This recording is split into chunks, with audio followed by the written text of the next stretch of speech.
nakaka-inspire kayo makita sa totoo lang at marinig dahil pinapaalala ninyo ang mukha ng tunay na leadership.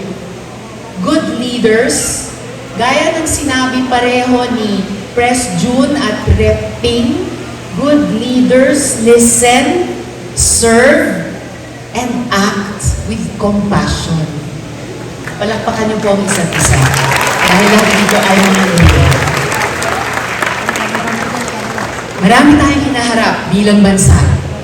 Climate change, economic struggles, disinformation, at iba pang mga banta sa equality at truth. Madaling isipin na masyadong malaki ang mga problema. But I remain hopeful because of you, the youth. Oh, kahit sinong nakatatanda, tanungin nyo, yan yung pakiramdam namin. Yan yung pakiramdam ko. Kaya maraming salamat sa inyo sa pagsilbi, sa pakikialam, at pag-volunteer pa para sa mga mabubuting gawain. At bilang senador at aktivista simula noong teenager pa ako, malinaw sa akin na ang demokrasya ay hindi lang tungkol sa mga abstract ideas. Democracy should be seen and felt.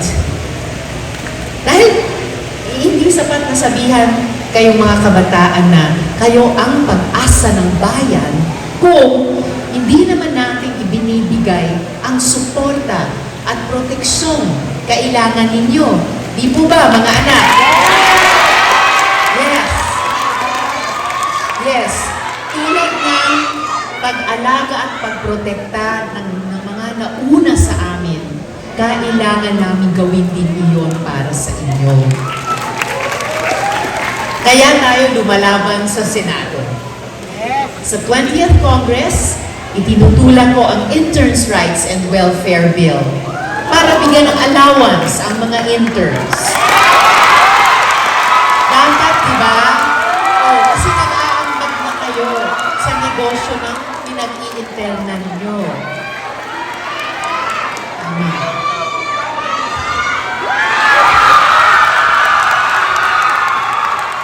Isa pa, ang Students' Rights and Welfare Act para protektahan nga ang karapatan ng mga estudyante sa mga eskwelahan.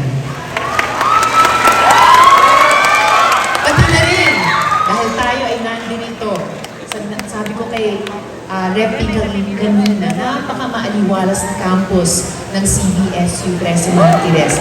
Pati na rin ang state and local universities and colleges mental health services bill. Sinusulong din namin ngayon para matulungan ang mga estudyante na may mental health concerns. At sino man naman sa ating mga tao ang walang mental health concerns, right?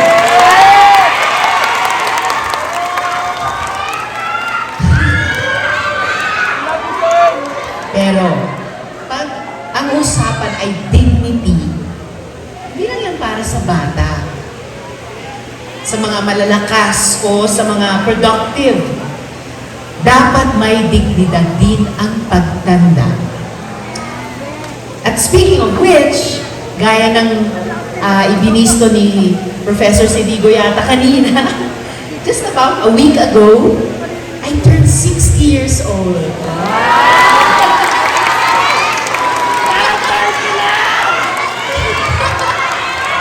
Salamat, kids. Pero wala eh. Sabi ng mga kaibigan ko, welcome to dual citizenship. Citizen ka na ng Pilipinas, citizen ka pa sa lahat ng mga senior citizen lanes. Pero kidding aside, turning 60 reminds me that aging with dignity should be a right for all. Mula sa House of Representatives, kung saan Deputy Majority Leader si Rep Ping, counterparts kami kasi Deputy Majority Leader din ako sa Senado. Mula sa kanila hanggang sa amin, ginagabayan ako ng ating mga lola at lolo ukol sa Cheaper Medicines Law, Anti-Hospital Detention Bill, Reproductive Health Law, Mental Health Act, at marami pang iba. At ngayon, nagbalik ako bilang chairperson ng Senate Committee on Health and Demography.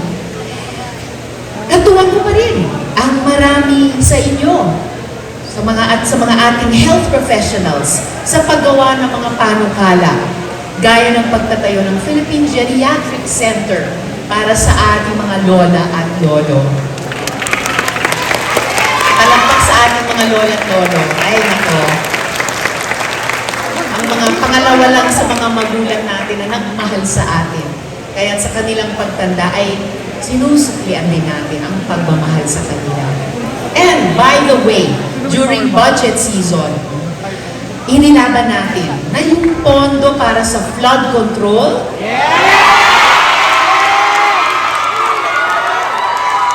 imbis na yung sobra nun ay mawala lang sa baha ng korupsyon, ilaan na sa dagdag na hospital beds, equipment, at health professionals.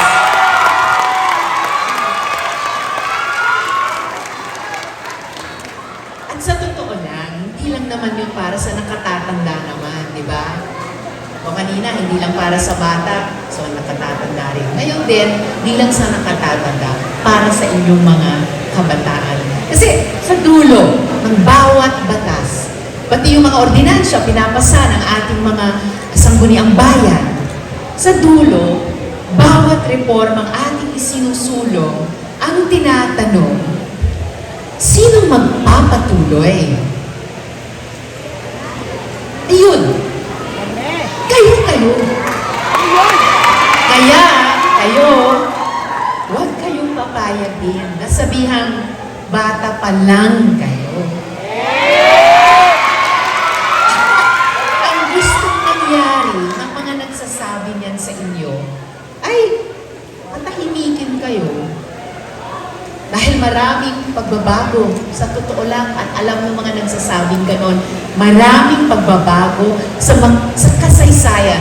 At nandirito tayo, nandirito ang CDSU 13 Martires, ang lahat ng CDSU campuses sa makasaysayang lalawigan ng Cavite.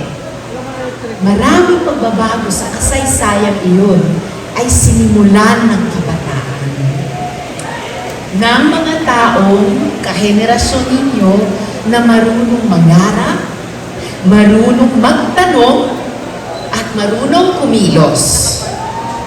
Kaya, sa lahat ng kabataang leader na naririto ngayong hapon, keep speaking up, keep organizing, keep holding us and holding yourselves to account. Tuloy nyo yan, ha? Promise? Okay.